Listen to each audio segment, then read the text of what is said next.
جلدی بتائیں. رسول. نبی، رسول اور نبی. ہاں، تو اس لیے قرآن میں بار بار آتا ہے اطیع اللہ و اطیع الرسول، اور قرآن میں ایک جگہ صرف اطیع الرسول آیا ہے.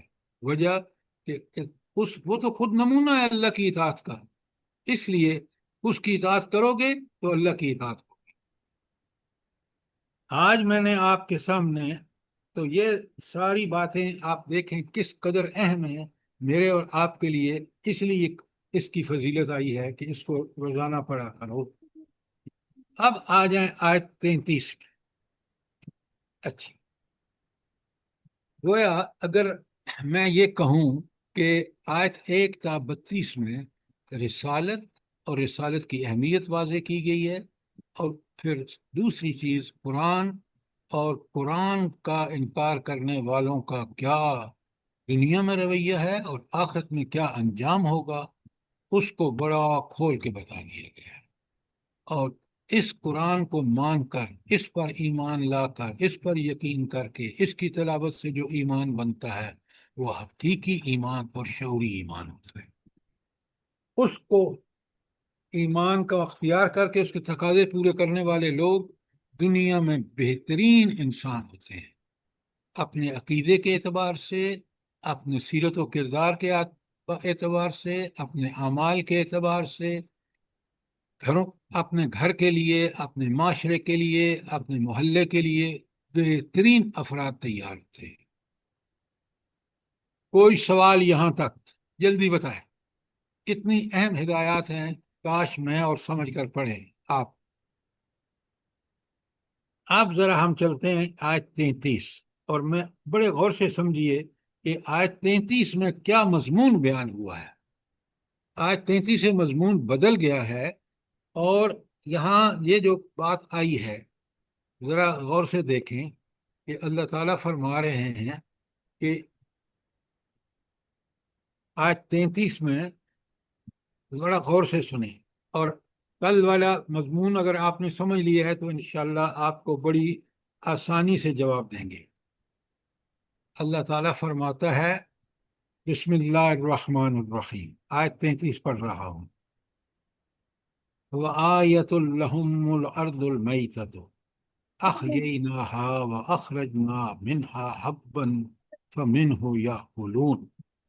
ان لوگوں کے لیے بے جان زمین ایک نشانی ہے، ہم نے اس زمین کو زندگی بخشی اور اس سے غلہ نکالا جس سے یہ کھاتے ہیں. یہ زمین ایک نشانی ہے. کس کی نشانی ہے جلدی بتائیں؟ دلوں کی ویرانی کی. اللہ تعالیٰ کی نشانی ہے کہ کوئی ہستی موجود ہے جس نے یہ زمین کو حکم دیا ہے، اور یہ زمین جو ہے خزاں آتی ہے تو بالکل سوکھ جاتی ہے، پتے جھڑ جاتے ہیں، اور جہاں بارش ہوئی پھر یہ ایسی چیزیں پیدا کرتی ہے کہ انسان جانور کھاتے ہیں، اور ان کی غذا کے لیے یہ بے انتہا ضروری ہے. تو کس نے بندوبست کیا ہے اس زمین کے اندر یہ نباتات اگانے کا؟ اللہ تعالیٰ. اللہ تعالیٰ نے. تو اب ذرا تھوڑی سی اور غور کیجیے، اگر یہ کوئی اور ہستی ہے جو یہ کام کر سکے؟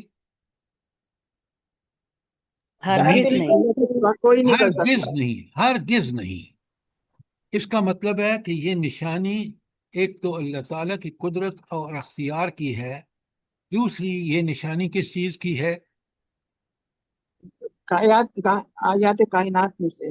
نہیں، آیات کائنات تو بالکل آپ ٹھیک کہہ رہے ہیں، لیکن ربوبیت ربوبیت کی ہے، کیونکہ اس سے انسانوں کا پرورش ہوتی ہے، اور وہ اللہ کے اس حکم کو دیکھتے ہیں کہ جس کے تحت وہ حاکم ہے اور زمین کو حکم دیتا ہے کہ وہ اگا دیتی ہے. لیکن ایک اور بھی دلیل ہے بڑی زبردست.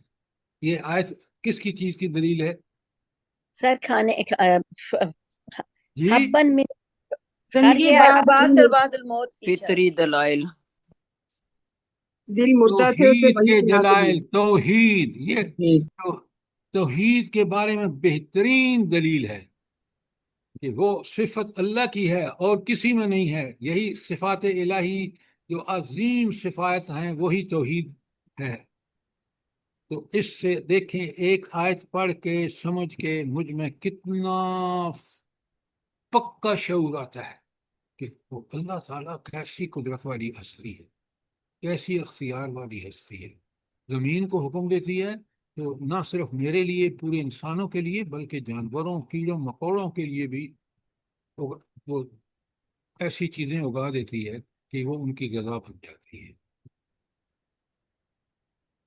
تو یہ توحید کی بھی نشانی ہے، اللہ تعالیٰ کی قدرت اور کمالات کی بھی نشانی ہے، کیونکہ اللہ تعالیٰ کی قدرت اور کمالات ایسے ہیں جو کسی دوسرے میں نہیں، لہذا وہی تو صفات تو الہی توحید ہے۔ بالکل جوڑیں تاکہ آپ کو پوری طرح کلیئر ہو جائے۔ اچھا، پھر یہ جو اللہ تعالیٰ آخر میں کہہ رہے ہیں نا فَمِنْهُ يَأْكُلُونَ، تم اس میں سے کھاتے ہیں۔ اب یہ آپ سوچیں کہ وہ جتنی چیزیں زمین سے اٹھتی ہیں وہ میری جسم کے لیے سب ضروری ہے۔ گندم سے آٹا بنتا ہے، دالیں ہوتی ہیں، کوئی چیز آپ دیکھیں، وٹامن ہر قسم کے زمین سے ہی اٹھتے ہیں۔ تو یہ آیت اتنی آسان نہیں ہے کہ ہم اس کو بس تلاوت کر دیں دفعہ۔ جب میں سمجھتا ہوں یہ میرے فکر کا حصہ بن جاتی ہے، یہ مجھے اس ہستی کے لیے عمل کرنے پر مجبور کر دیتی ہے کہ کہیں وہ ناراض نہ ہو جائے۔ آیت 33 پہ کوئی سوال ہو، شاباش جلدی کریں۔ اب اسی چیز کو آگے کھول دیا آیت 34 میں، وَجَعَلْنَا فِيهَا جَنَّاتٍ مِّن نَخِيلٍ وَأَعْنَابٍ، ہم نے اس میں کھجوروں اور انگوروں کے باغ پیدا کیے۔ وَفَجَّرْنَا فِيهَا مِنَ الْعُيُونِ، اور اس کے اندر سے چشمے نکال بہا دیے۔ اب ذرا دیکھیں کہ یہ جو دو پھلوں کا ذکر کیا، ورنہ پھل تو بے شمار ہیں۔ آپ زمین کو دیکھیں، ایک ہی زمین ہے، اس سے جو انگور نکل رہے ہیں، جو کھجوریں نکل رہی ہیں، بالکل مختلف، ایک ہی پانی، ایک ہی زمین سے۔ یہ کمال کس کا ہے بھلا؟ صرف اور اللہ صرف اس ذات کا اللہ سر کا جس کے ہاتھ میں ہم اللہ لوگوں کی تعالیٰ کا جان ہے۔ کمال ہے، یہ اس کی صفات ربوبیت ہے کہ وہ انسانوں، جانوروں، کیڑے مکوڑوں کی پرورش کے لیے ایک طرف وہ رب ہے کہ وہ سارے انتظامات کر رہا ہے، دوسری طرف وہ رب حاکم ہے کہ جب حکم دیتا ہے زمین کو تو وہ کیسی نایاب چیزیں ہمارے لیے تیار کر دیتی ہے۔ ایک ایک چیز کو نوٹ کریں، اللہ تعالیٰ کے سامنے انسان جھک جاتا ہے جب یہ دیکھتے ہیں کہ کمالات ان کا میں نے غور ہی نہیں کیا۔ تو رب قرآن میں جو کلام ہے رب کا، جیسا رب خود حکیم اور اتنا حسین اور جمیل ہے، اسی طرح اس کا پیغام بھی لاجواب ہے۔ دیکھیں نا آیت 35 میں آگے فرمایا لِيَأْكُلُوا مِن ثَمَرِهِ، تاکہ یہ اس کے پھل کھائیں۔ اچھا، جب ہم پھل کھاتے ہیں کتنے لذیذ ہوتے ہیں، آج دیکھ لیں آپ، گن نہیں سکتے ان پھلوں۔ اور جب پھل کھاتے ہیں اتنے مزے آتے ہیں، تو اس وقت کیا کرنا چاہیے جب انسان اللہ کی ان نعمتوں کو، جو ایسی نعمتیں ہیں کہ جو کسی اور کے دی ہوئی نہیں ہیں، صرف اسی کی دی صبر ہوئی؟ شکر کرنا چاہیے اس ذات کا۔ بالکل۔ الحمدللہ۔ ہاں اچھا، شکر تو کرنا چاہیے، لیکن شکر کی انتہا کیا ہے؟ جلدی بتائیں۔ دیکھیں ذرا اچھی طرح سمجھیں بات کو۔ عبادت، شکر کی انتہا عبادت ہے، اطاعت خداوندی ہے۔ اچھا، آپ نے بالکل ٹھیک کہا، شکر کی حقیقت عبادت ہے، شکر کی روح عبادت ہے۔ کیوں؟ جس نے یہ ساری نعمتیں دی، جو ہماری پرورش کر رہا ہے، جو زمین کا بھی حاکم اور میرا اور آپ کا بھی حاکم، تو پھر مجھے اور آپ کو اس کے حکم کو ماننا چاہیے۔ وہ جس طرح کرے ہم پرست پوجا کریں، جس طرح کرے حکم دے اس کو مانیں، جس سے روکے رک جائیں۔ یہ ہے شکر۔ حالانکہ شکر کے جذبات دل میں ہوتے ہیں، زبان پر جب آپ الحمدللہ کہتے ہیں تو یہ شکر کا اظہار ہے، اور عمل جب اس طرح کرتے ہیں جس طرح اللہ نے حکم دیا، تو یہ عمل کا شکر ہے. لیکن یہ سارے عبادت کی روح میں آ جاتے ہیں کہ جب ہم اللہ کی عہد ہر معاملے میں ہر جگہ اور ہر وقت کرتے ہیں تو یہ شکر کا بہترین اظہار ہے. اس لیے آگے کہا ماں عملت ہو ایدی ہیں، یہ چیزیں انہوں نے نہیں بنائی. افلا یشکرون، کیا یہ شکر ادا نہیں کرتے؟ مومن کا جو سب سے پہلا تقاضا ہے ایمان کا وہ شکر ہے. ٹھیک ہے، بلا کیوں ایمان کتنا بڑا اللہ کا احسان ہے؟ کیوں؟ وجہ بتائیں، جلدی بتائیں، صحیح صحیح بتائیں، بڑے غور سے سنیے، سمجھیے بات. ایک مومن اور کافر میں فرق یہی ہے کہ مومن جب اللہ کے قرآن اور نبی کریم صلی اللہ علیہ وسلم کے طریقے کو سمجھ کر اس پر صراط مستقیم روشن ہو جاتا ہے، وہ بالکل سمجھ جاتا ہے کہ میری زندگی کا اصل مقصد کیا ہے. میری زندگی حیوانی زندگی نہیں ہے کہ کھاؤں پیوں اور بس آرام کروں. نہیں، میں اللہ نے مجھے فکر، سوچ، سمجھ، عقائد باطل یا صحیح سب کچھ کرنے کو حکم دیا ہے. باطل عقیدہ انسان کا اپنا وضع کرتا ہے، اور اصل عقیدہ مسلمان کا عقیدہ اللہ کا دیا ہوا عقیدہ ہے. جب اس کو سمجھ آ جاتی ہے کہ کائنات کا رب ہے، کوئی حاکم ہے، تو اس کو یہ بھی فوراً سمجھ آ جاتی ہے کہ اگر اس حاکم کے حکم میں نے نہ مانے، اگر اس کے نعمتوں کا میں نے شکر ادا نہ کیا، تو پھر مجھ سے تو حیوان بہتر ہے. تو اس شکر کا نتیجہ عبادت، اور عبادت ہے ایمان اور عمل صالح. لکھیں یہ باتیں. تو اگر وہ اس ایمان کے تقاضے کو پورا کرتا ہے، ایمان اور عمل صالح، عبادت کرتا ہے اللہ کی، وہ بالکل اللہ کا ایک بندہ ہے. اور آپ دیکھ لیں یہ کتنا مفید ہوتا ہے یہ ایسے شخص، اس عقیدے اور اس عمل والا، اپنے لیے، ذات کے لیے، اس سے متعلق جتنے لوگ ہیں ان کے لیے، معاشرے کے لیے، معیشت کے لیے. لیکن اگر انسان جانوروں کی طرح اس ہدایت کو چھوڑ دے، اس کا انکار کر دے، دنیا میں کتنا فساد پھیلتا ہے. آج آپ اسلامی ملکوں کو دیکھ لیں، خود پاکستان کو دیکھ لیں، کافروں کو دیکھ لیں، دنیا جہنم زار بنی ہوئی ہے. ٹرمپ جو امریکہ کا صدر ہے نا، آپ ذرا اس کے روزانہ کے بیانات دیکھیں نا، تو آپ کہیں گے یہ تو اس عقل سے خالی ہے. خود ہی صبح کچھ کہتا ہے، شام کو کچھ کہتا ہے. کہتا ہے میں نے ووٹ مانگا ہے کہ میں دنیا میں جنگ ختم کروں گا. آپ دیکھ لیں کہ اس سے بڑا کوئی خبیث شخص ہو سکتا ہے کہ وہ فلسطینیوں کو ان کے گھروں سے بے دخل کر کے، اور وہ طریقے استعمال کرا رہا ہے نیتن یاہو سے جو انسانی تاریخ میں کبھی نہیں ہوئے. جی لہذا سر، ایک بات کہنی تھی. اللہ پوچھے گا سر ان کو. بندر کے ہاتھ میں اس طرح آ گیا ہے، بس جی بندر کے ہاتھ میں اس طرح آ گیا ہے، تباہی ہے اب. بالکل بالکل صحیح کرا آپ نے. تو افلا یشکرون، یہ بڑی بات ہے. کیا یہ شکر نہیں کرتے؟ پتہ ہے بھلا مجھے بتائیں کہ بندے کو پتہ کب چلے گا؟ جب ان کرتوتوں کا وہ جب نتیجہ سامنے آئے گا. اور موت موت کے کے وقت وقت پتہ لگ جائے گا.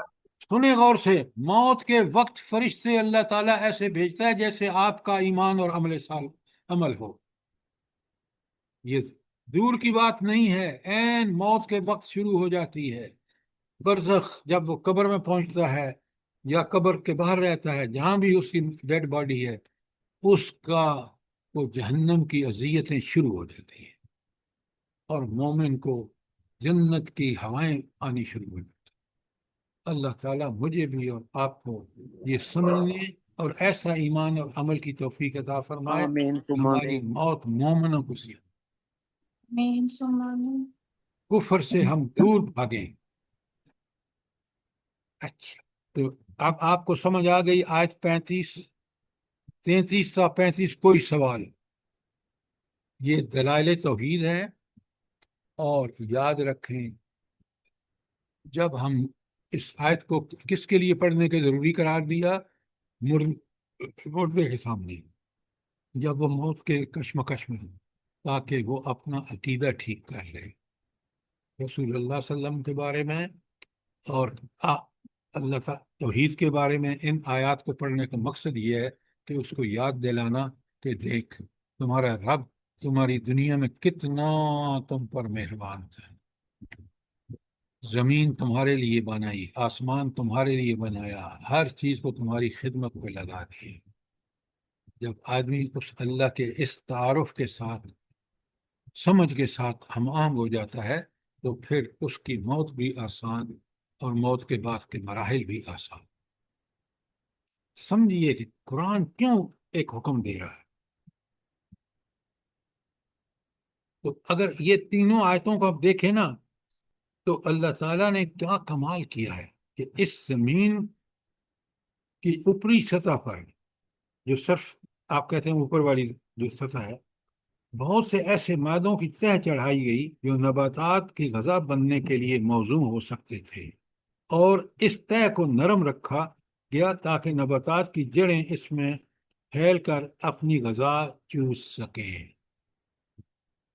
اب اگر آپ گاؤں میں جائیں نا اور جا کے دیکھیں کہ ایک پھلدار پودے کی جڑیں کتنی آسانی سے دور دور تک زمین سے رس لے کے اس پھل کو اس پودے کو لے رہا ہے وہاں سے، اور وہ اس سے پھل دے رہا ہے۔ یہ تو پہلی بات۔ دوسری بات، زمین کے اوپر میں فضا میں ہوا پیدا کی جو آفات سماوی سے زمین کی حفاظت کرتی ہے، جو بارش لانے کا ذریعہ بنتی ہیں اور اپنے اندر وہ گیس بھی رکھتی ہیں جو نباتات کی زندگی اور اس کے نشو و نما کے لیے ضروری ہے۔ کتنا بڑا کمال ہے اس رب کا۔ اور پھر بتایا کہ سورج اور زمین کا تعلق اس طرح قائم رکھا کہ نباتات کو مناسب درجہ حرارت اور موزوں موسم مل سکیں۔ آپ دیکھ رہے ہیں سردیوں کے پھل اور ہیں، گرمیوں کے اور ہیں، تاکہ سارا سال انسان کو تو یہ وہ ہیں اسباب جو ہم عام آدمی سمجھ سکتا ہے۔ کوئی سوال یہاں تک؟ اور کمال دیکھیں، تینوں آیات کے اینڈ پہ افلا یشکرون کا جو لفظ آتا ہے، یہ توحید کے حق میں استدلال ہے۔ کیوں کہ تم شکر اس ہستی کا کرو جو تمہیں یہ سارا کچھ رزق کا سارے بندوبست کیے ہیں، زمین کو ایسا بنایا، پھر اس کے اندر۔ اچھا، یہ تو تین آیات، کوئی سوال کوئی چیز سمجھ نہ آئی ہو، ساتھ حدیث میں سمجھیں کہ اللہ تعالیٰ نے کیوں مردوں کے سامنے، جب مردوں کے سامنے کا مطلب ہے کہ وہ جو موت اور زندگی کی کشمکش میں ہو، اس کے سامنے یہ پڑھے تاکہ اس پر واضح ہو کہ دنیا میں میرے لیے رسالت کتنا بڑا اللہ کا انعام تھا، قرآن اللہ کا کتنا بڑا انعام تھا۔ تو یہ سب چیزیں جب وہ سمجھتا ہے، یقین مانے، وہ زندہ ہے تو اللہ کا شکر بجا لائے گا، عبادت اسی کرے گا۔ اگر موت کے منہ میں جا رہا ہے تو وہ اس عقیدے کے ریفریش کر کے جا رہا ہے کہ اللہ تعالیٰ اس کے ساتھ رحمت کا معاملہ کرے گا۔ ایکسکیوز کوئی می سر، سوال؟ جی سر، یہ پوچھنا تھا کہ جو کشمکش میں ہے اس وقت وہ عربک سمجھتا ہی نہیں ہے، ہم اس کے سامنے ایسے سورہ یاسین پڑھ رہے ہیں تو وہ کیا سمجھے گا اس وقت؟ آپ بالکل ٹھیک کہہ رہے ہیں۔ اس کا فرض کیا تھا بندے کا زندگی میں؟ کہ ساری ڈگریاں لیتا رہا، دنیا کے لیے محنت کرتا رہا، لیکن اس نے قرآن کو سمجھ کے کیوں نہیں پڑھے؟ کیوں نہیں عربی زبان میں اتنی اچھی سوجھ بوجھ کر لی کہ قرآن کے ایک ایک لفظ سے جو ہدایت کی روشنی پھوٹتی ہے، یقین مانے میرا اور آپ کا کتنا ایمان تازہ ہو جاتا ہے۔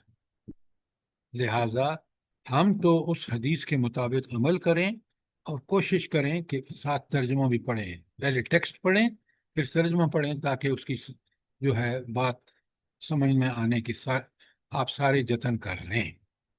جی سر۔ ڈاکٹر صاحبہ سمجھ آئی کہ نہیں آئی؟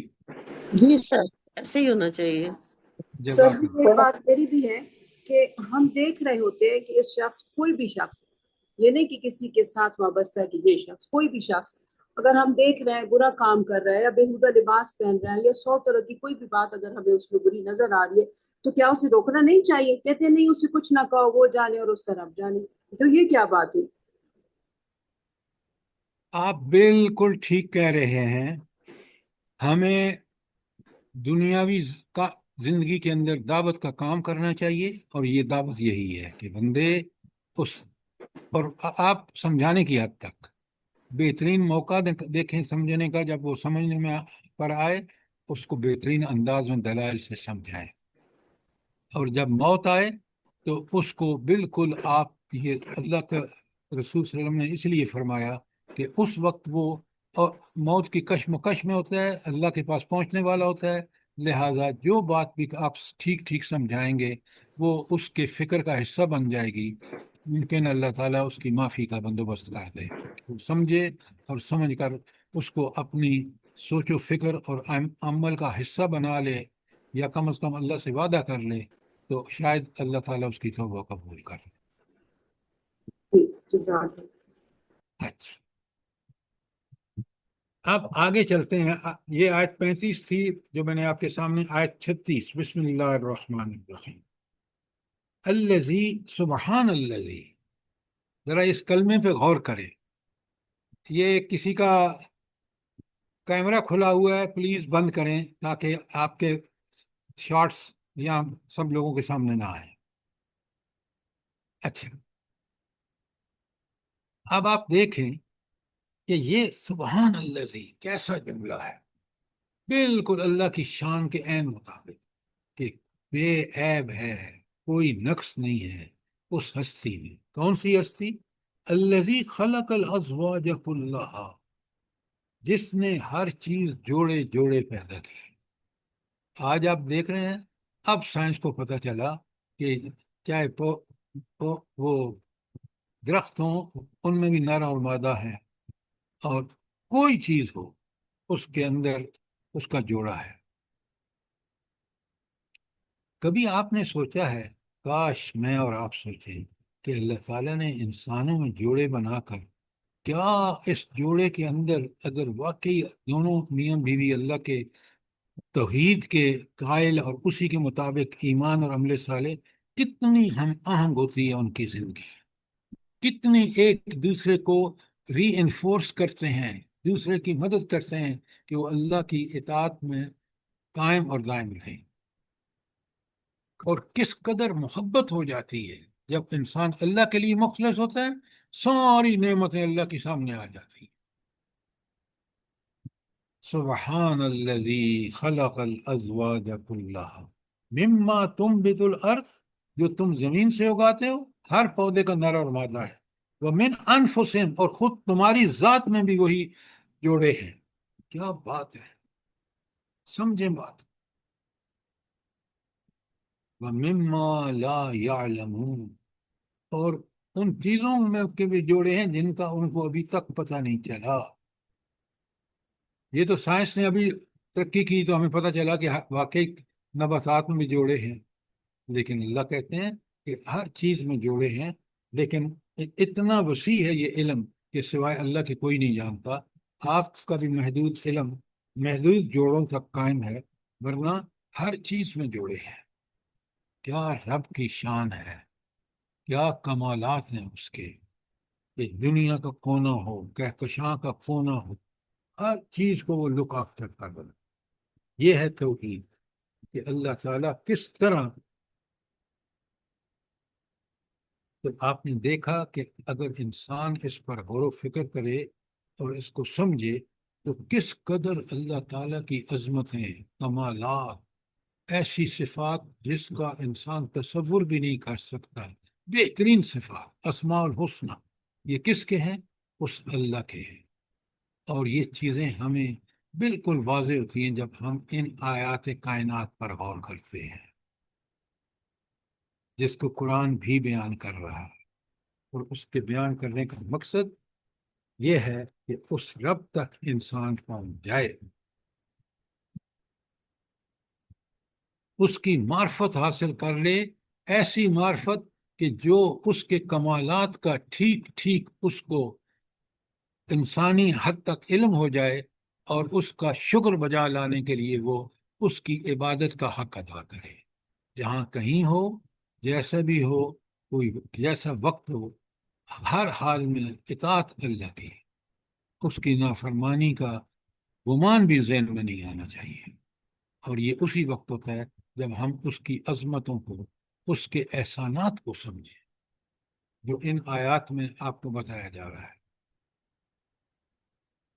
ایک ایک آیت کو دیکھیں۔ آیت 37 میں بسم اللہ الرحمن الرحیم وآیۃ لہم اللیل، اور ان کے لیے ایک نشانی رات میں بھی ہے، نصلح منہ النہار، اس کے اوپر سے ہم دن ہٹا دیتے ہیں۔ جب وہ دن ہٹ جاتا ہے تو پھر کیا ہو جاتا ہے؟ اندھیرا چھا جاتا ہے۔ فَإِذَا هُمْ مُظْلِمُونَ، تو ان پر اندھیرا چھا جاتا ہے۔ اب اللہ نے مجھے آپ کو عقل، سمجھ، بوجھ، شعور دیا ہے۔ اگر آپ مجھے یہ بتائیں کہ اسی تکلیف کی وجہ سے رات کو آپ نیند نہ آئے، تو کیا دن میں آپ اس طرح کام کر سکتے ہیں جس طرح دوسرا آدمی جس نے رات کو ٹھیک نیند کی ہے اور پھر تر و تازہ اٹھا اور اس نے دن بھر کے اپنے کام بہترین انداز میں کیے جیسے اللہ نے بتایا ہے؟ تو یہ اسی وقت ممکن ہے کہ میں اور آپ اللہ کے اس احسان کو کہ دن اس نے ہمارے لیے کام کے لیے بنایا اور دن میں روشنی، اور رات سونے کے لیے اس میں اندھیرا۔ اور اب آپ کو سمجھ آئی ہوگی کہ اندھیرے میں جو نیند ہوتی ہے وہ سارے ہارمون انسان کے اندر بڑھتے چلے جاتے ہیں، جس کی وجہ سے وہ دن میں ایکٹیولی کام کر سکتے۔ ایک ایک نعمت کو دیکھیں، آپ حیران پریشان ہو جائیں گے، اور اللہ تعالیٰ کے کمالات پر انسان کہے گا کہ مجھے اب ایک ہی چیز میرے سامنے سمجھ میں آتی ہے کہ میں ایسی ہستی کے سوائے اس کے کہ جو وہ کہے وہ کروں، جسے منع کرے رک جاؤں، اور کوئی ایسی مجھے سکون نہیں ملتا۔ اس کی نافرمانی میرے لیے انتہائی بے سکونی ہے۔ الا بذکر اللہ تطمئن القلوب، اللہ کے ذکر زبان سے، عمل سے جب جو شخص کرتا ہے اسی کو اطمینان نصیب ہوتا ہے۔ اس کی سب سے بڑی مثال کون ہے؟ جلدی بتائیں۔ حضرت محمد صلی اللہ علیہ وسلم۔ نبی کریم صلی اللہ علیہ وآلہ وسلم۔ مکے میں دیکھیں کیا ظلم ہے جو مشرکین مکہ نے نہ کیا ہو، لیکن کس اطمینان سے آپ کام کرتے ہیں۔ مدینے میں دیکھ لیں لڑائیاں، جھگڑے، غزوات، سرایا، اور کس قدر، لیکن اللہ کا جو حکم قرآن میں نازل ہوتا ہے وہ اس نافذ ہوتا ہے، اس کے نفاذ سے کس قدر اطمینان، سکون اور معاشرے کے اندر چین اور راحت آتی ہے۔ پھر اللہ کہتے ہیں دیکھیں نشانیاں، آیت 39 میں بڑے غور سے دیکھیں، کاش ہم اس پہ غور کریں۔ یہ نشانیاں توحید کی ہیں، یہ نشانیاں اللہ تعالیٰ کے کمالات ہیں۔ وَالْقَمَرَ قَدَّرْنَاهُ مَنَازِلَ۔ سر جی یہ اوپر والی رہ گئی ہے، والشمس جی، تجری لمستقر لہا۔ ہاں، وَالشَّمْسُ تَجْرِي لِمُسْتَقَرٍّ لَهَا۔ اب آپ صرف پڑھیں گے نا تو آپ کو کیا پتہ کہ اس کے اندر کیا کچھ، میں غور فکر کرتا تو مجھے کیا کچھ مل جاتی۔ سورج اپنے ٹھکانے کی طرف چلا جا رہا ہے۔ یہاں سے کیا نقطہ کیا ہاتھ آتا ہے؟ جلدی بتائیں کہ سورج اپنے ایک ٹھکانے کی طرف جا رہا ہے۔ اس کا مطلب ہے آخری وقت تک ہاں، آخرت کا سارا موجود ہے یہاں پہ، کہ یہ سورج اس طرح نہیں چلتا رہے گا جس طرح یہ صبح نکلتا ہے شام کو، نہیں، ایک وقت آئے گا اور وہ قیامت کا وقت ہوگا، قیامت کی گھڑی ہوگی جب یہ سورج جو ہے اپنے ٹھکانے کو پہنچ جائے گا۔ والشمس تجری چلا جا رہا ہے الی لمستقر لہا اپنے ایک ٹھکانے کی طرف. آگے جو الفاظ آئے ہیں نا کاش میں اور آپ سمجھیں. ذالک تقدیر العزیز العلیم. تقدیر کا مطلب کیا ہے یہاں جلدی بتائیں. اندازہ کرنا. اندازہ ہے ایکسیلنٹ سر. ایکسیلنٹ اندازہ. یہ کس کے اندازے ہیں؟ اس ہستی کے جو العزیز بھی ہے، بالکل غالب ہے، اپنے کاموں پر مکمل غلبہ اس کا ہے، اور العلیم ہے، وہ ان کی مائکرو ڈیٹیل سے واقف ہے. اس کو پورا. ذکیہ صاحبہ آپ کا مائک کھلا ہوا ہے، پلیز بند کریں. آپ اتنے سینئر لوگ ہیں اور پھر بھی آپ کو سمجھ نہیں آتی کہ آپ کے مائک سے کتنی ڈسٹربنس ہوتی ہے. کتنی دفعہ آپ سے ریکویسٹ کرتے ہیں.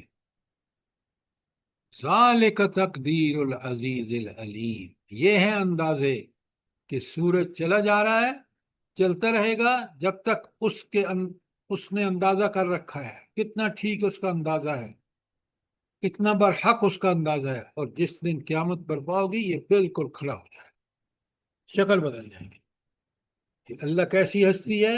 وہ العزیز ہے، وہ پورا غلبہ رکھتی ہے جو کچھ کائنات میں ہو رہا ہے، جو کچھ صورت کس طرح چل رہا ہے. اور نہ صرف عزیز ہے، وہ العلیم ہے، اس کو ایک ایک چیز کا علم ہے. کائنات میں جو کچھ ہو رہا ہے اس کے بارے میں اس کو علم ہے. حتیٰ کہ میں اور آپ، ہمارے سینے میں جو وسوسے اور خیالات اٹھ رہے ہیں اس سے بھی واقف ہے. ذرا اس کو باریک بینی سے دیکھیے. اگر وہ عزیز بھی ہے اور علیم بھی ہے تو میرا اور آپ کا فرض ہے کہ ہم برے خیالات کو بھی، برے وسوسوں کو بھی نہ آنے دیں. کتنی بڑی ہدایت ہے. اگر آپ اور میں یہ سمجھ کے پڑھیں تو آپ دیکھیں کہ ایک انقلاب ہمارے اندر برپا ہو جائے. اچھا، یہ تو بتایا نا کہ سورج کا اور چاند کا الگ بتایا. آیت 39 میں بسم اللہ الرحمن الرحیم والقمر قدرناہ منازل. اور چاند اس کے لیے ہم نے منزلیں مقرر کر دی ہیں. کیا خوبصورت ہے یہ صورت حال ہے کہ آپ دیکھتے ہیں کہ ایک دن سورج غائب، پھر جب نکلے گا تو بالکل ایک باریک سی لکیر ہوگی، اور پھر منازل کا مطلب ہے کہ ہر دن بڑھتا بڑھتا اور 14ویں کو بالکل مکمل ہوگی. ہر آدمی دیکھ کے خوش ہو جائے اور پھر اس کے بعد گھٹنا شروع ہو جائے. اور آخری جو تاریخیں ہیں اس میں بالکل باریک ہو جائے. یہ ہے میرے رب جو عزیز بھی ہے اور علیم بھی ہے، اس کا کنٹرول اپنی مخلوق پر. سورج اور چاند کا بتا دیے. حتیٰ عاد کالعرجون القدیم. تو ان مراحل سے گزرتا ہوا پھر ایک کھجور کی سوکھی شاخ کی مانند رہ جاتا ہے. آخری تاریخ میں دیکھیں کس طرح پرانی تبصرہ ان حقائق کو کھول کھول کے بیان کر رہا ہے، اور مجھے اور آپ کو اس پر غور و فکر کی دعوت دے رہا ہے. اس دعوت کا ایک ہی نتیجہ ہوگا کہ کمالات کس کے ہیں؟ میرے رب کے ہیں، اور میں نے اسی کے حکم پر چلنا ہے. توحید کے دلائل اور دعوت کہ تم بھی اسی طرح کا اللہ کے مطیع اور فرمانبردار بن جاؤ جس طرح کائنات کے یہ سورج، چاند، ستارے، زمین سب ہے. تو سارے مسلمان ہیں. دیکھ رہے ہیں آپ، مسلم کون ہوتا ہے؟ جو اللہ پر یقین رکھ کے اللہ کے فرامین کے مطابق چلتا ہے. تو جب زمین کی ہر چیز جو ہے، کائنات کی ہر چیز اللہ کے احکامات کی تعمیل کر رہی ہے، تو میرا اور آپ کا تو بدرجہ اتم یہ فرض ہے کہ ہم سب سے زیادہ اللہ کے مطیع اور فرمانبردار بنیں. یہ قرآن کی دعوت ہے. یہ سارا ما حاصل ہے ان ساری چیزوں پر غور کرنے کا. تو آپ نے دیکھا کہ اس کے اندازے کیسے سورہ کتنے ایکوریٹ ہیں اندازے. جی جی سر، سورہ انشقاق کی آیت ہے لا ترکبن طبقا عن طبق. یہ اسی طرح سے ہے کہ دن بدن ہمارے حالات بدلتے ہیں اور ہم اللہ تعالیٰ کی طرف جا رہے ہیں بچپن سے لے کے بڑھاپے تک. دیکھیے، آپ اس کو یہاں اس پیرائے میں سمجھیے. لَتَرْكَبُنَّ عَنْ طَبَقٍ کا مطلب یہ ہے کہ انسان درجہ بدرجہ اللہ کی طرف بڑھ رہا ہے. آپ انسانی عمر کو دیکھ لیں، بچپن، لڑکپن، جوانی، بڑھاپا، موت، یہ سارے تب مراحل ہیں زندگی کے. اور انسان جو ہے وہ اللہ کے بنائے ہوئے قانون میں اتنا جکڑا ہوا ہے کہ وہ جوانی کو پہنچ ہی نہیں سکتا جب تک بچپن اور لڑکپن کو گزارے گی. تو اللہ تعالیٰ نے کس طرح یہ سارا مقرر کیا ہے، یہی وہ کمالات ہیں، یہی صفات ہیں اللہ کی، یہی توحید ہے. اب بات سمجھ آئی ڈاکٹر صاحبہ؟ جی سر، جزاک اللہ. یہ ربط نہ جوڑا کریں، ہر چیز کو اس کے پیرائے میں سمجھیں تو بڑا مزہ آتا ہے. اچھا، کوئی سوال آج 39 تک؟ اچھا، ہر چیز کیسے ہوتی ہے ذرا غور فرمائیں. آیت 40 میں اللہ تعالیٰ فرماتے ہیں لَلشَّمْسُ يَنبَغِي لَهَا أَن تُدْرِكَ الْقَمَرَ، نہ سورج کے بس میں ہے کہ وہ چاند کو جا پکڑے، وَلَا اللَّيْلِ سَابِقُ النَّهَارِ، اور نہ رات دن پر سبقت لے جا سکتی ہے. جو حکم دیا ہے این اس کے حکم کے مطابق سورج بھی، زمین بھی، چاند بھی، ہر چیز اسی طریقے پر عمل کر رہی ہے. کیوں؟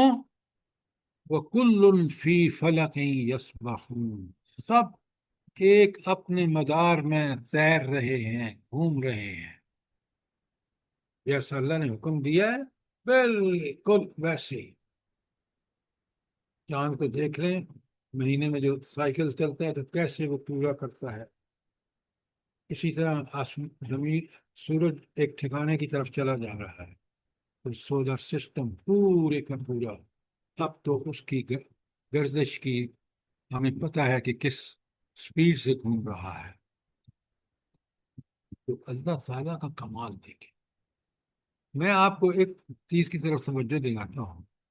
یہ زمین جو ہے اس کے کتنے موشن ہیں بلا جلدی بتائیں، کتنی حرکات ہیں؟ 3 طرح کی حرکات ہیں. تین سر. شاباش، ایکسیلنٹ. 3 کون کون سی ہیں؟ نمبر 1، وہ اپنے محور کے گرد گھوم رہی ہے.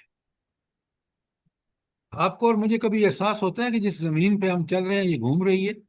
بالکل بھی نہیں سر. کبھی بھی نہیں ہوتا یہ کس کا کمال ہے؟ میرے رب کا کمال رب ہے. کا.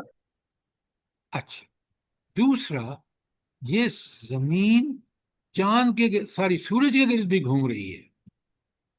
یہ دوسرا اس کا دوسری حرکت ہے، موشن ہے. اور تیسرا، یہ پوری فیملی جو سولر کی، زمین جس کا حصہ ہے، یہ سارے کا سارا سسٹم چلا جا رہا ہے. یہ 3 حرکات ہیں.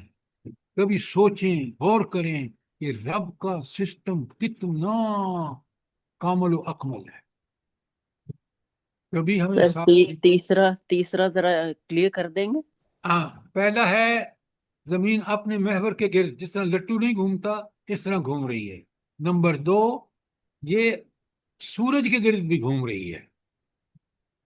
اور تیسرا جو ہے، یہ ساری فیملی، سارا سسٹم، سولر سسٹم، زمین جس کا حصہ ہے، یہ بھی موو کر رہی ہے. تیسری حرکت یہ ہے.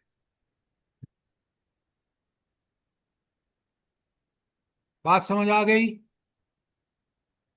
جی سر. تو آپ اسی پر غور کریں تو آپ کو پتہ چلے گا کہ کیا کمالات ہیں اس میرے رب کے، کس طرح اس نے ہر چیز بنائی ہے.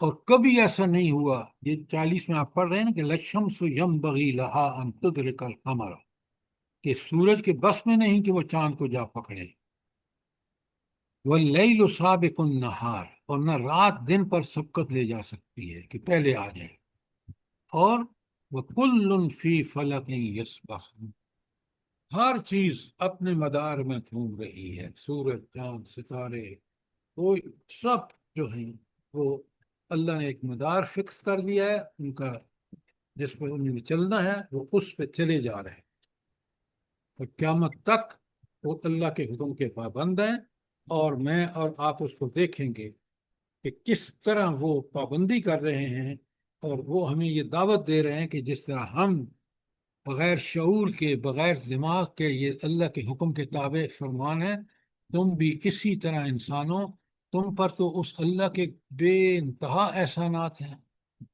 جن کا یہاں ذکر ہے، جن کو تم خود جن سے مستفید ہوتے ہو، تو تمہیں تو چاہیے کہ تم سب سے بڑھ کر اللہ کے فرمانبردار بنو۔ پھر اللہ تعالیٰ نے یہاں ایک بات سمجھے بہت اچھی طرح، اصل میں اللہ تعالیٰ نے آزادی دے دی انسان، کتنی آزادی؟ صرف اس بات کی کہ وہ چاہے تو مان لے جو اللہ نے احکامات دیے ہیں، جس طرح پوری کائنات مان لے، مثال اس کے سامنے ہے، چاہے تو انکار کر دے ماننے سے، لیکن جب کفر کرے گا، انکار کرے گا، تو اپنی ذات کے لیے، دنیا کے لیے، آخرت کے لیے انتہائی نقصان دہ ثابت ہوگا۔ یہ بات بڑی نوٹیبل، جی سر انسان، بالکل، صرف انسان ہی اپنے مدار سے باہر نکلتا ہے۔ جی بالکل ٹھیک کہا آپ نے کہ وہ ان حدود کو جب توڑ دیتا ہے تو فساد پھیلتا ہے۔ کوئی سوال آج 40 تک،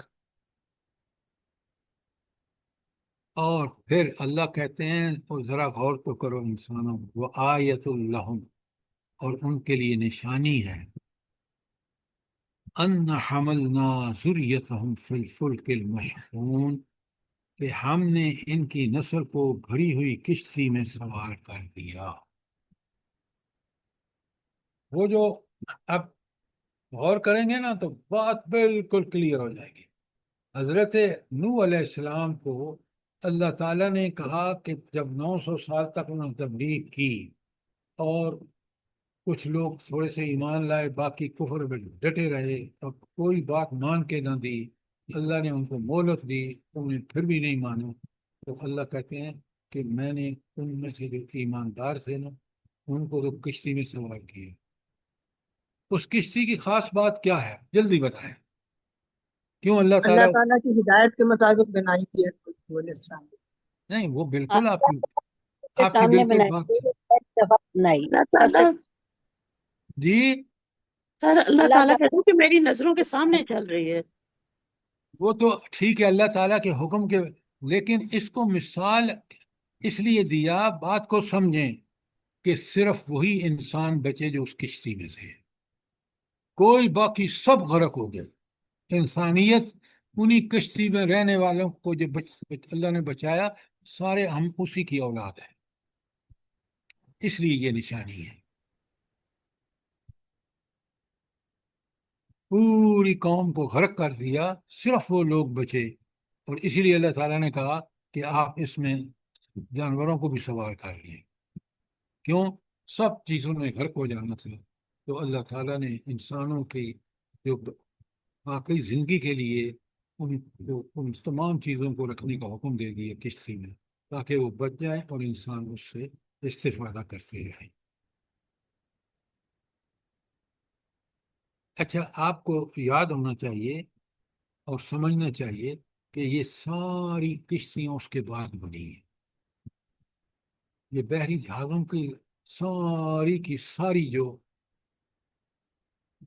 ایجاد ہوئی ہے، یہ اس وَخَلَقْنَا لَهُم مِّن مِّثْلِهِ مَا يَرْكَبُونَ، اور پھر ان کے لیے ویسی کشتیاں پیدا کی جن پر یہ سوار ہوتے ہیں۔ تو اس سے رہنمائی ملی انسان کو کہ کشتی ہی پانی میں چل سکتی ہے، تو انہوں نے پھر کشتیاں بنائیں، اور وہ کشتیاں انہوں نے جہاز مال برداری کے لیے وہی کشتیاں مچھلیاں پکڑنے کے لیے، وہی کشتیاں دوسری فوائد کے لیے بنائی. تو اللہ تعالیٰ کہتے ہیں وَخَلَقْنَا لَهُم مِّن مِّثْلِهِ مَا يَرْكَبُونَ. کیا رب کے کمالات دیکھیں کہ انسانوں کو کس طرح اس نے. پھر آپ دیکھیں آیت یہ تھی 42. کوئی سوال 43 میں فرمایا سر کتنی حیرت کی بات ہے کہ ایک سوئی اگر پھینکے تو وہ نیچے پانی میں چلی جائے گی، اور اتنی بڑی بڑی چیزیں تیر رہی ہوتی ہیں اللہ کے حکم سے. دیکھیں نا اللہ تعالیٰ نے انسان کو دماغ دیا، کتنا زرخیز دماغ ہے ہمارا ان چیزوں میں. آج آپ بحری جہاز دیکھ لیں کہ کتنا بھاری بھرکم سامان لے کے آتے ہیں، لیکن ہم اس اللہ کو پہچاننے میں کتنے کمزوری دکھاتے ہیں، جبکہ اس نے ہمیں عقل، دماغ، فہم، شعور سب کچھ دیا. اب اللہ کہتے ہیں انسانوں ہوش میں آؤ، وَإِن نَّشَاءْ نُغْرِقْهُمْ، ہم چاہیں تو ان کو غرق کر دیں. آپ دیکھتے ہیں کہ جب اللہ کا حکم ہوتا ہے تو کس طرح کشتی ڈوب جاتی ہے، سارے مسافر تباہ و برباد ہو جاتے ہیں سمندر میں. فلا صریخ لہ، پھر اللہ تعالیٰ کوئی ان کی فریاد سننے والا بھی نہیں ہے. وہ کس کے پاس طاقت ہے فریاد کو سننے اور اس پر ایکشن لینے کی؟ کس کو طاقت ہے سوائے اس کے کسی اور کو؟ اللہ پاک کی ذات کو. اللہ تعالیٰ. وَلَا هُمْ يُنْقَذُونَ، اور نہ یہ اس کو چھڑا سکتے ہیں اس عذاب سے. تو یہ ساری طاقتیں قدرت کے پاس ہیں. اللہ تعالیٰ اسی لیے آیت 44 میں فرماتے ہیں کہ اللہ رحمتم منا، بس یہ ہماری رحمت ہی ہے جو ان کو پار لگاتی ہے. وَمَتَاعًا إِلَىٰ حِینٍ، اور ایک خاص وقت تک زندگی سے متمتع ہونے کا موقع دیتی ہے. اللہ نے لکھا ہوا ہے، تو بندوں کو یہاں بڑی وارننگ دی جا رہی ہے کہ بندے، جو تمہیں موقع دیا گیا نا دنیا میں بے ایمان اور عمل صالح کے ساتھ گزارنے کے بعد، یہ دنیا بھی بالکل آپ کے لیے بہترین جگہ ہوگی اور آخرت میں بھی جنت ملے گی. تو اس کے لیے اللہ تعالیٰ نے اس رحمت کا موقع انسان کو دنیا میں اس لیے دیا کہ تاکہ دنیا میں رہ کر وہ آخرت کا سارے ذرائع اور وسائل بھی دے دیے. اور اتنی بندے سے پاس پرس ہوگی آخرت میں جتنے اس کے پاس ذرائع اور وسائل. کوئی سوال آیت 44 تک؟ آیت 45 دیکھیں کس قدر رب کے کمالات. وَإِذَا قِيلَ لَهُمُ اتَّقُوا مَا بَيْنَ أَيْدِيكُمْ وَمَا خَلْفَكُمْ، اور جب ان سے کہا جاتا ہے کہ بچو اس انجام سے جو تمہارے آگے آ رہا ہے اور جو تمہارے پیچھے گزر چکا ہے. لَعَلَّكُمْ تُرْحَمُونَ، یہاں اب رحم کرنے کی اللہ نے کنڈیشن بتا دی کہ رحم اس پر ہوگا جو برے انجام سے بچنے کے لیے اللہ کی اطاعت کا حق ادا کرے، وہ رحم کا مستحق ہے. اور جو اس کی نافرمانی کی انتہا کر دے اور اس میں مزے لے لا کر کرے تو وہ اللہ کی لعنت کا مستحق ہے دنیا میں، اور آخرت میں جہنم اس کا مقدر ہوگی. یہ میں اور آپ سمجھ لیں، قرآن ہماری ہدایت کے لیے آیا. ہم جتنا اس کو پڑھ کے غور و فکر کر کے سمجھ کر، اتنی ہمیں اللہ تعالیٰ وسعت فکر بھی دے گا اور عمل کی توفیق بھی دے گا. اس لیے سورہ یاسین کو پڑھنے کے لیے کہا گیا کہ ایک ایک آیت دیکھیں تو کتنا بدبخت ہے انسان. آیت 46 میں اللہ کہتے ہیں وَمَا تَعْتِيهِم مِّنْ آیَةٍ. ایک منٹ سر، یہ سوال یہ ذرا مجھے بتائیں، یہ جو جی ہے کہ اگلے اور پچھلے سے کیا مراد ہے؟ جو ہم پیچھے چھوڑ جائیں گے اعمال اور جو ہمارے آگے جائیں گے نیک یا بد، وہ ذکر ہے؟ ہاں سنیں، جو اس انجام سے جو تمہارے آگے آ رہا ہے، وہ جو تم نے آخرت کے مراحل طے کرنے ہیں ان کا ذکر. اور تمہارے پیچھے گزر چکا ہے جو تم نے دنیا میں کمائیاں کی ہیں، لڑکپن میں کیا، جوانی میں کیا کیا، بڑھاپے میں کیا کیا، موت کے وقت موت کس حال میں آئی، یہ ہے اس کا مطلب۔ اب سمجھ آئی کہ نہیں آئی؟ جی سر، جی جی، جزاک اللہ، میں وضاحت چاہتی تھی، سمجھ تو مجھے آ گئی تھی۔ بالکل سوال کیا کریں، سوال بہت یعنی ضروری ہے تاکہ یعنی سر جو آثار چھوڑے ہیں پیچھے، اچھا، وَمَا تَأْتِيهِم مِّنْ آیَةٍ مِّن رَبِّهِمْ، ان کے سامنے ان کے رب کی آیات میں سے جو آیت بھی آتی ہے، إِلَّا كَانُوا عَنْهَا مُعْرِضِينَ، تو یہ اس سے اعراض کرتے ہیں، منہ موڑتے ہیں۔ اب چند آیات کا اوپر ذکر جو 33 سے میں نے شروع کیا آیت سے، وہ ساری جب غور کریں تو اس انسان کو جس کو عقل دی، سمجھ دی، بوجھ دی، اس کا کام تو یہ تھا کہ ان سب نشانیوں کو سمجھنے کے بعد اللہ کا مطیع اور فرمانبردار بنے۔ لیکن آپ دیکھ لیں ہر نبی کے زمانے میں اکثریت جو ہے، یہ نبی کریم صلی اللہ علیہ وسلم کا کمال ہے کہ مدینہ میں جا کے جب حکومت بن گئی تو پورا عرب حتیٰ کہ مکہ بھی فتح ہو گیا ہے۔ لیکن اگر آپ سابقہ انبیاء کی پڑھیں، جیسے حضرت نوح کا ذکر آیا ہے کشتی کا، تو آپ دیکھیں گے کہ اکثریت نے انکار کیا ہے۔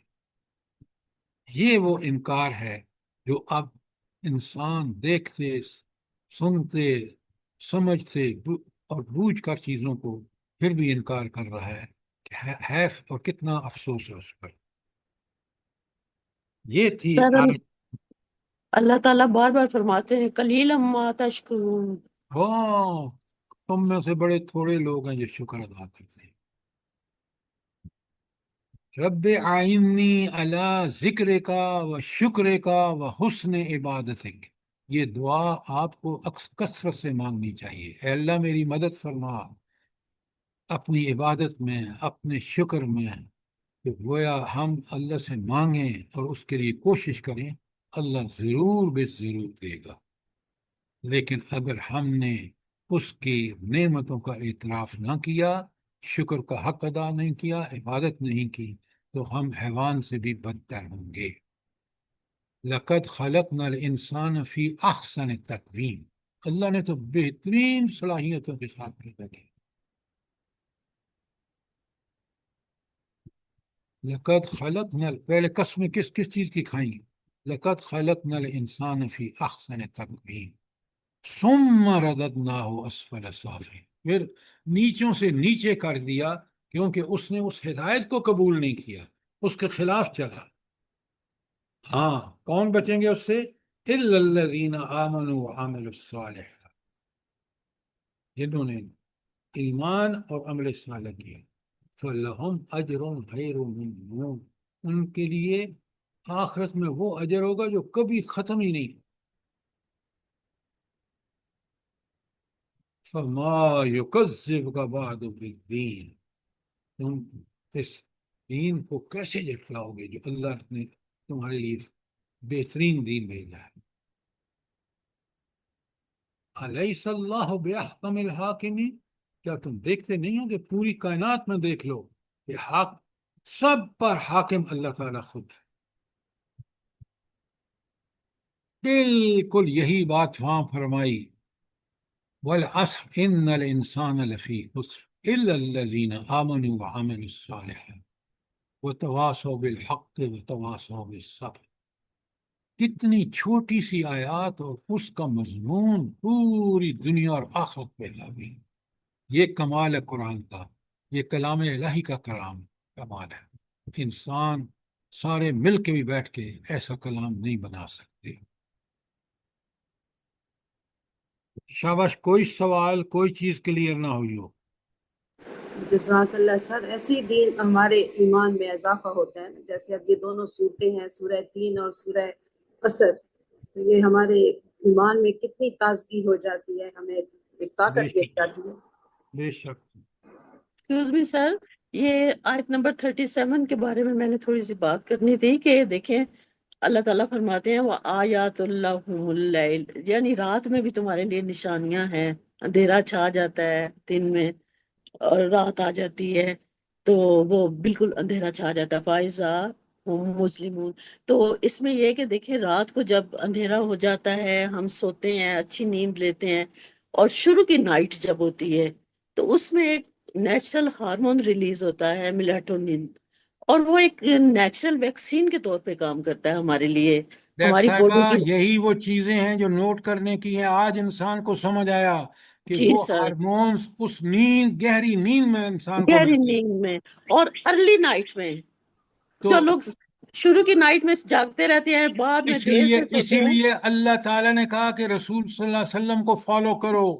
عشاء کی نماز آخری بات ہوتی تھی آپ سو جاتے تھے. تو آج ہم نے رسالت کی جو اللہ کی ہمارے پر عنایات ہیں وہ ہم نے بھول چکے ہیں. جی سر آپ ان کو کھولتے جائیں آپ کو سمجھ آتی جائے گی کہ رب کے کتنے احسانات ہیں. ہم تو شکر کر ہی نہیں سکتے. بندہ سوچ بھی نہیں سکتا. اللہ تعالیٰ مجھے اور آپ کو عمل کی توفیق عطا فرمائے. آمین ثم آمین. ہم سب کو جو ہم آپ سے جڑے ہوئے ہیں اور ہم لوگوں کے اولادوں کو بھی اسی طرح سمجھنے کی توفیق دے پروردگار. تمام دنیا کے مسلمان کو سمجھنے کی توفیق دے اور عمل کی توفیق دے پروردگار. آمین ثم آمین. یہ آج ہم نے آیت 46 کر لی ہے. ذرا قرآن پورے کو اور بالخصوص وہ آیات یا صورتیں جو ہمیشہ پڑھنے کے لیے کہا گئی ہیں یہ میں نے آپ کے سامنے، اور اگر آپ کہیں گے تو میں دوبارہ آپ کے سامنے سورہ ملک جو روز پڑھنے کی بڑی تاکید آئی ہے حدیث میں وہ بھی بالکل اسی طرح پوری زندگی کا کھول کے نقشہ ہمارے سامنے رکھتے ہیں. اور اگر ہم ان سورہ کو سمجھ کے پڑھیں آپ یقین مانیں میری اور آپ کی زندگی پکے سچے شعوری ایمان والی بن جائے. جی سر بالکل صحیح ہے. یہ سورہ اللہ یاسین پاک کتنی ہم دفعہ سب کو پڑھتا ہے توفیق بندہ دے. لیکن آج جیسے پڑھے ہیں نا ابھی پڑھی جا رہی ہے تو بالکل ہی شرح صدر ہو رہا ہے میں کہ تو کیا سر کب الحمدللہ. سے انتظار کر رہی تھی کہ کب سورہ یاسین آئے. میں جب سے شروع کیا ہے درس اس وقت سے میں انتظار میں تھی کہ میں روز پڑھتی ہوں اور سورہ یاسین الحمدللہ اب اللہ تعالیٰ نے ہمیں موقع نصیب کیا اور ہم سب کو اللہ تعالیٰ سمجھنے کی توفیق دے. آمین ثم آمین. جزاک اللہ. تو اللہ انشاءاللہ پاک آپ کو بھی بہت خوبصورت جزائے خیر دے سر. یہ اسی کی کرم ہے. دیکھیں نا ہم اس کی بات کو اس صحیح انداز میں پیش کرنے کی جو توفیق اس نے بخشی ہے اس سے بڑا کوئی کرم ہو سکتا ہے اس کا؟ بس ربنا اس کا شکر ادا کر سکتے ہیں سر اور کچھ ربنا نہیں. تقبل منا انك انت السميع العليم وتب علينا انك انت التواب الرحيم. جزاک اللہ. آمین ثم آمین. جزاک اللہ خیر.